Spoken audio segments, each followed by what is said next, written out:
I'd like to welcome you all to the annual Leonard Schapiro lecture organised by the journal Government and Opposition, which is now published by Cambridge University Press.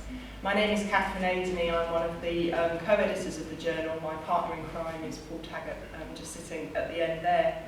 Our speaker this evening really needs very little introduction, especially to a PSA audience. He's been at the University of Bristol since 1995 and was previously Vice-Chancellor of the University of Essex. He's one of the most distinguished political geographers in the United Kingdom. Professor Ron Johnson, as you all know, has focused particularly on electoral studies and spatial modelling.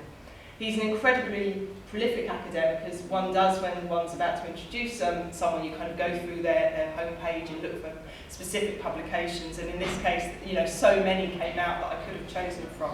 So I'm not going to cherry pick those in particular, but I did want to note the book that will be coming out, co-authored with Charles Patty in May of this year, on money and electoral politics, local parties and funding at general elections. We're delighted to have him speak to us this evening, and I'm very much looking forward to hearing his talk on which map, which government, malapportionment and gerrymandering UK style. So with that, I hand over the floor to Ron.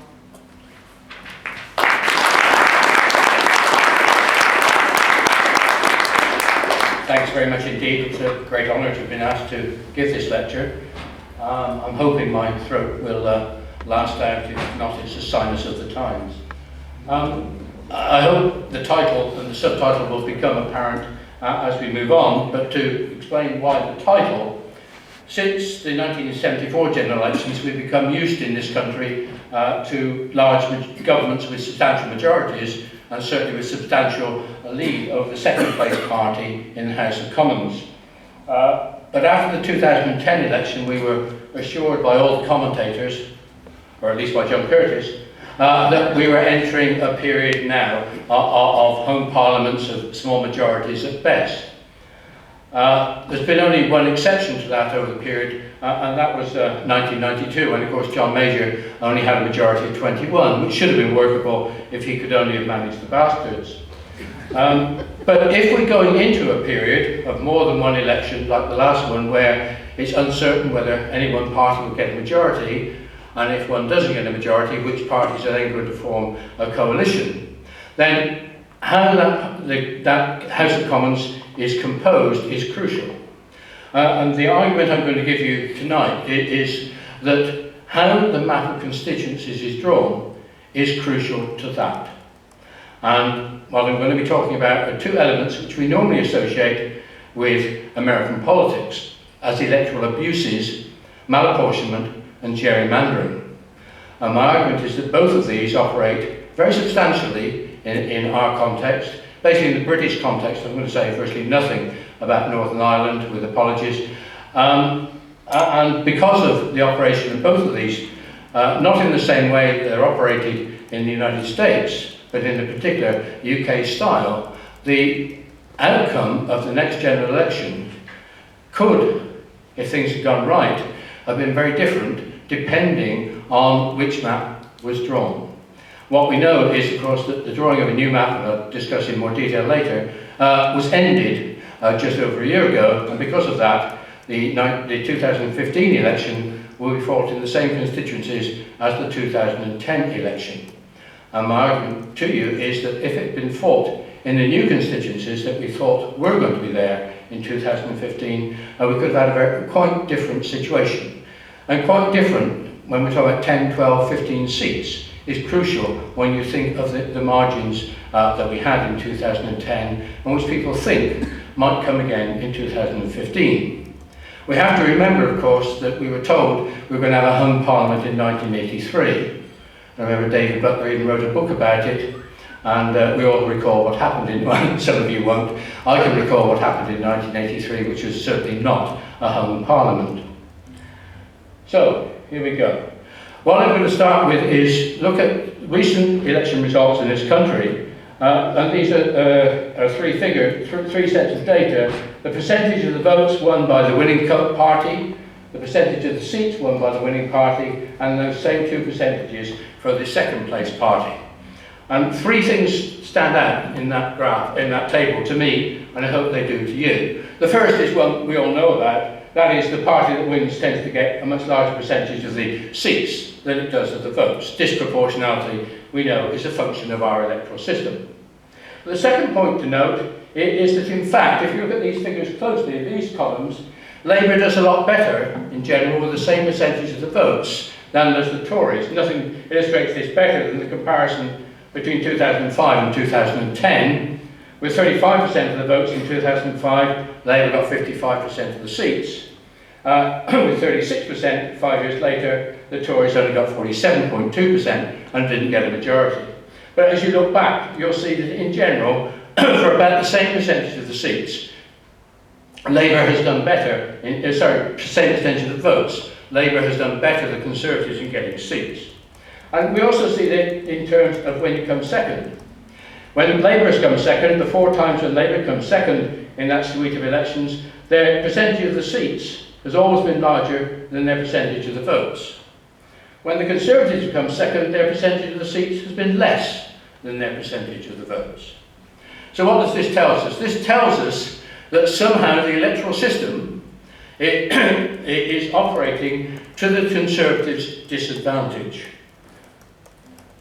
And we measure that, we've been doing this for now some 20 years, measure that very simply with a measure of bias. And our definition of bias is very simply, it's the difference between the number of seats the 2 leading parties would have got if they had the same percentage of the votes cast. So to give you the example of 2005, Conservatives got 32.4, Labour got 35.2. If they both got 33.8%, applying the biggest nose uniform swingometer, then Labour would have got 112 seats more than the Conservatives. If they both got basically 1/3 of the votes, Labour would have got 112 more seats than the Conservatives, which does seem like quite a substantial bias in favour of Labour.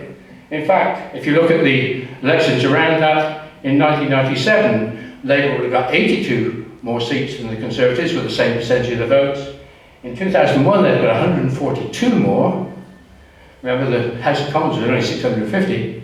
And then even in 2010, when of course Labour lost, if Labour and the Conservatives had got the same percentage of the votes, just around 30%, in 2010, Labour would have had 54 more seats. They've been able to produce a government with a majority quite easily. Now, this bias comes about for a variety of reasons, and that's what I'm going to explore for a bit with you. But if we look at that big bias is very recent. This goes right back to 1950, the first election that was held under the electoral system, the procedures for defining constituencies introduced in 1944. As you can see, for the first 20 years or so, there was a pro-Conservative bias. In any of these slides, a positive number is biased towards Labour, a negative number is biased towards the Conservatives, and you mustn't read anything about my politics into that. So what we see is that the first 20 years, the system was biased towards the Tories. Then for about 20 years, there wasn't much bias at all. But since 1992, the bias has been very much towards Labour. And uncovering that is what we have done as academics. Uncovering it, what the Conservatives have done as politicians, has led to the things I'm going to be talking about later. What creates such bias? Well, my argument to you is, in part, not total, but in very large part, it's malapportionment and gerrymandering UK style. So let's look first at malapportionment.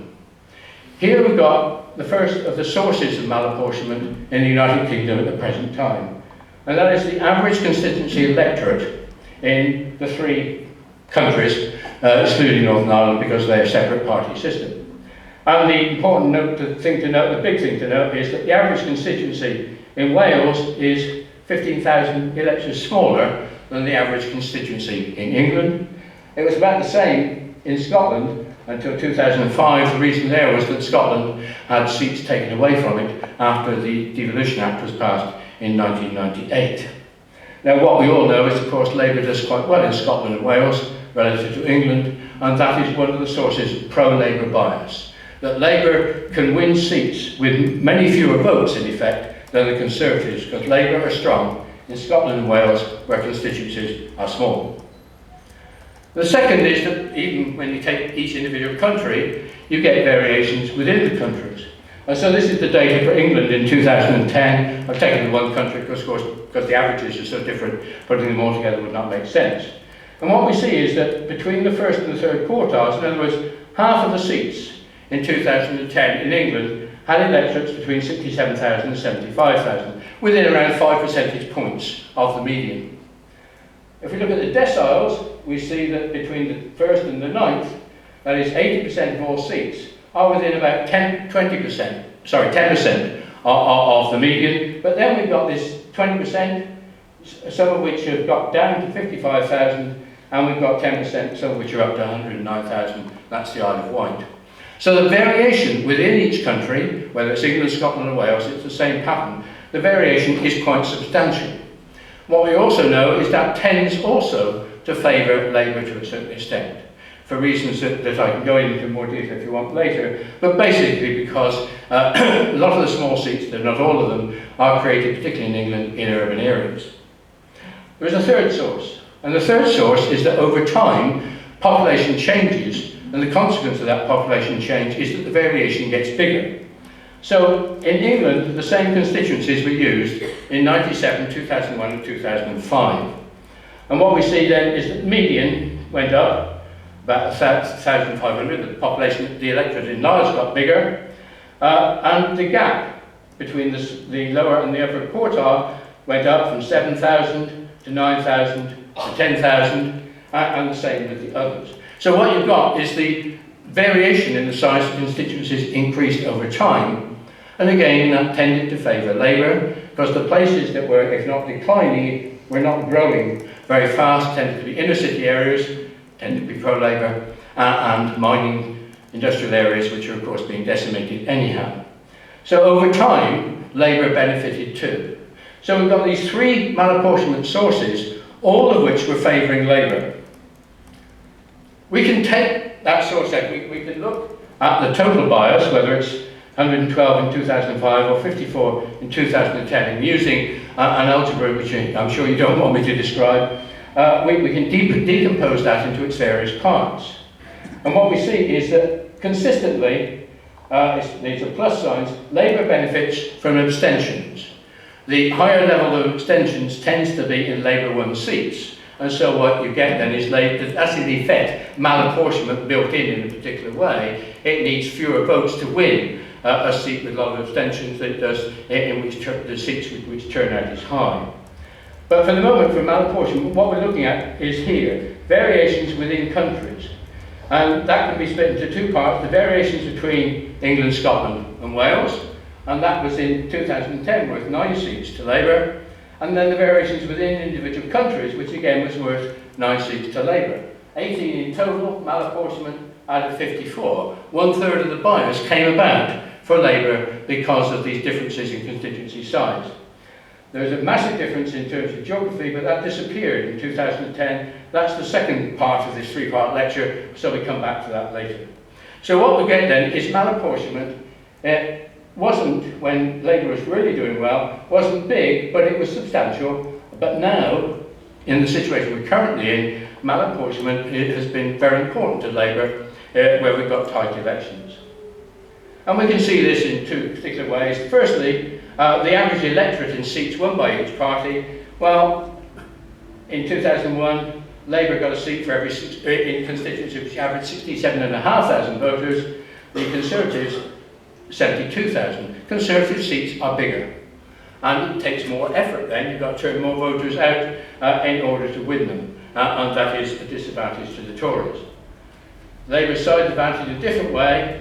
2001, 2005, it was getting a seat for every 26,000 or so votes, whereas the Tories, 45 to 50,000, it came much closer in 2010, which takes us on to the malapportionment, to the gerrymandering, which I'll come back to later.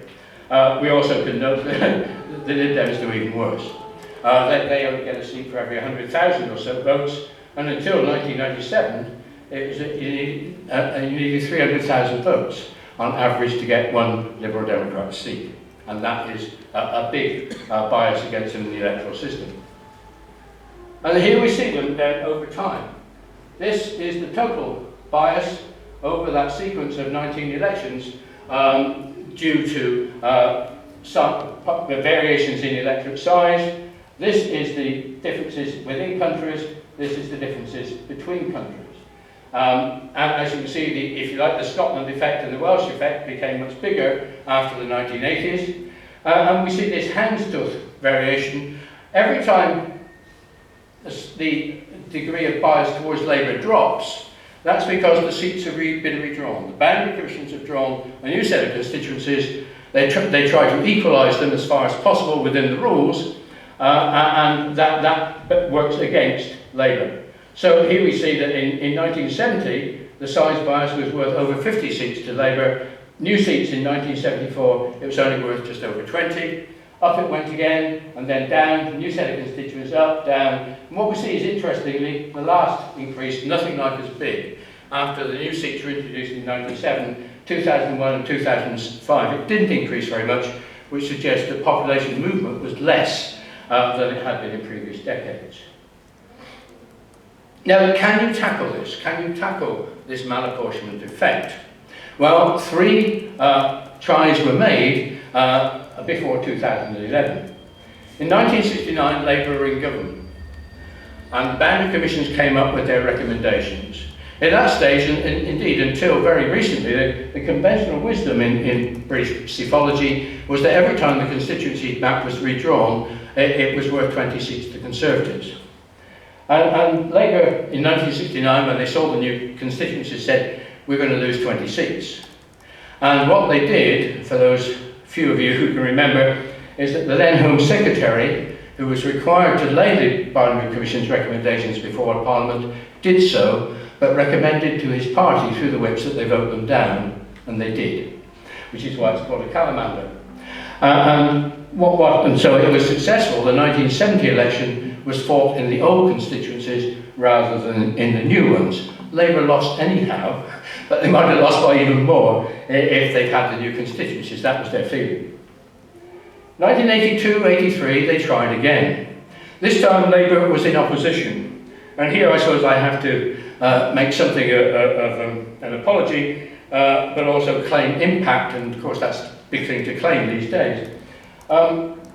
When the Boundary Commission came up with their recommendations from 1980 onwards, Dave Rossiter and I had a research grant, and we'd written a computer program which came up with all possible ways of drawing constituencies in each local authority area. And we thought that what they'd come up with for Sheffield was a dog's dinner, or perhaps only a breakfast, but it wasn't very good. And we went in with an alternative. And we went to the public hearing and presented this, and 2 gentlemen there, one Edmund Marshall, then Labour MP for Goole, and the other Gerry Birmingham, very well named, given what he did, the prospective member for St Helens South. And we were questioned at that inquiry and said, well, how did you come up with this alternative, much better solution? And we said, oh, we've got a computer program that did it, and you could see that their eyes widened. And what they did before the Commission laid all its final recommendations out is that they developed a court case which said that in fact the commissions had not done their job properly because they could have come up with more equal sized constituencies than they did, and here's this wonderful work by Johnson and Rossiter which proved it. It went right to the appeal court and lost, and so the 1983 election was fought in the new constituencies, which was to the Tories' advantage. 1992, the 3rd time, the Tories were in power. They just won with a small majority, and the conventional wisdom was, well, the new constituency is going to come place sooner or later, and we might do well out of it, get 20 more seats. And so the first act passed by that Conservative government in 1992 was in fact the Parliamentary Constituencies Act, sorry, the Boundary Commissions Act. And what that did was to say the commissions must report within the next 2.5 years so that the new constituencies are in place in time for the 97 election, which they did, and the Conservatives lost. So the two times when the political strategies have worked, the party has lost, but never mind, they could have lost by even worse in 97 in the old constituencies. So what we have is you can, by in some way manipulating the system, try and get an advantage from the malapportionment. But what none of them did was to try and get rid of malapportionment at its core. And its core is, the 3 slides I showed you, are the variations in constituency size, which are there from day one, usually, when a boundary commission reports. And so, the Conservatives, who by this time had worked out that really they were being badly disadvantaged by the electoral system, this party electoral system, decided that they would change the rules. Not simply try and play around within the rules, they would change the rules. And the 2011 Act, which they got through after the longest sessions ever in the House of Lords, made 4 main changes to the rules. The rules, until this Act came in place, basically said that the boundary commissions should fit the map of constituencies into the map of local governments, so you shouldn't have constituencies which cross local government boundaries, and that the boundary commissions should take into account communities, to try and not split communities, to represent communities of interest, and they shouldn't go for change's sake, just to get major, if you like, arithmetic improvements. It was more important to have continuity of representation than to change the map simply to bring them a bit closer. And only when all those things have been taken into account should they then ensure that the constituency electorates are as equal as practicable. Now, what the Conservatives decided from about 2004 onwards was they were going to change this, and they were going to ensure that constituency electorates were equal, and then Labour would lose that advantage. And this is what the 2011 Act did. Again, I apologise, I was quite involved in this too. They set a single electoral quota for the UK, which worked out it's just over 76,600 voters per constituency. That immediately got rid of the over-representation of Wales. Welsh constituencies now must be the same size as English constituencies, and so should Scottish constituencies and so forth. Then they said that all constituencies, with 4 exceptions, must have electorates within plus or minus 5% of that quota. Remember the slide I showed you earlier said that about half the constituencies fell within that range. Now they said all of them must.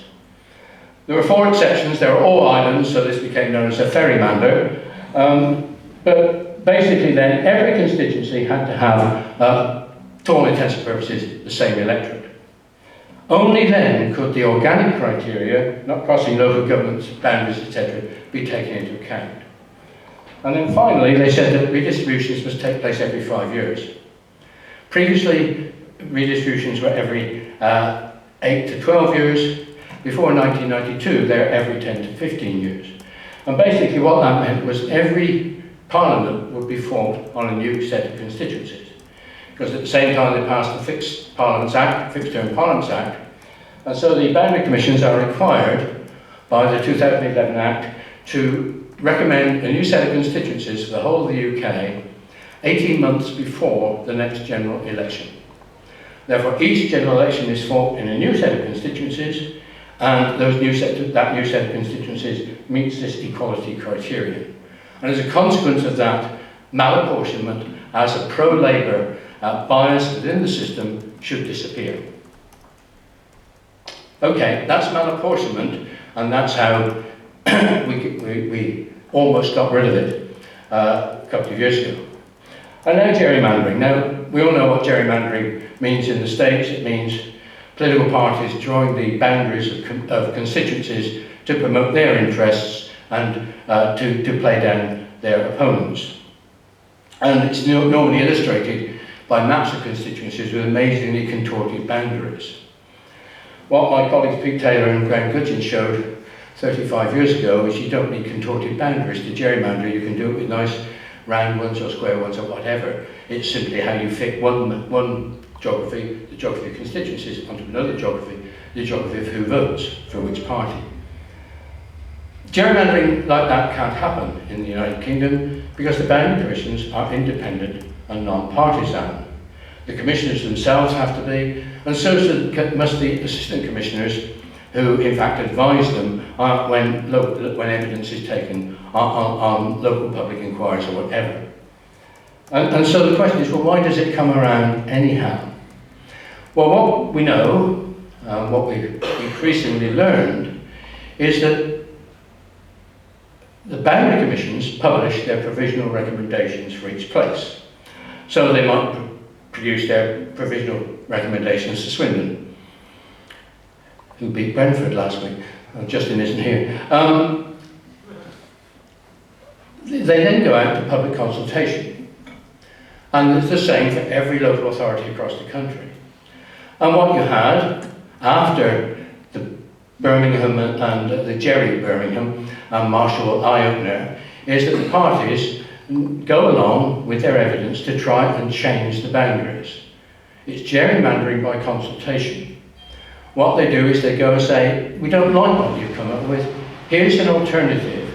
This alternative better fits your criteria, that is, communities, local governments, never mentioning politics, never mentioning we'll win more seats. That, of course, is why they do it.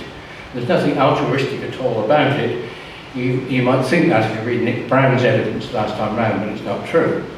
They go along and try and get the map changed. And they present evidence to an assistant commissioner. The assistant commissioner goes through this evidence and recommends to the commission whether they change their recommendations or not. So what we have, once the commissions have come up with, we think this is a reasonable set of recommended constituencies, you get the parties go along and they try and get them changed in their interests. You also get a few others who go along, well, anoraks like Johnston, Rossiter, Patty, and a few others. But basically, although this is called public consultation, it's basically the parties seeking to get their way as far as they can by convincing the commissioners that what they're putting forward is better supported within the criteria. Now, what we know is then that this basically happened big for Labour over 3 elections, 97, 2001 and 2005. Labour benefited massively in terms of the geography, or gerrymandering. That is, Labour's votes were much more efficiently distributed. What do I mean by that?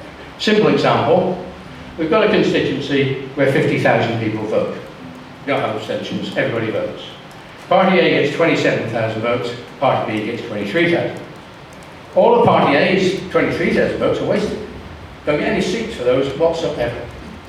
Our Party A's 27,000, 23,001 are needed to win, and the other 3,999 are surplus to requirements. They don't get any more seats for those extra votes. So if you're a party strategist, what do you want?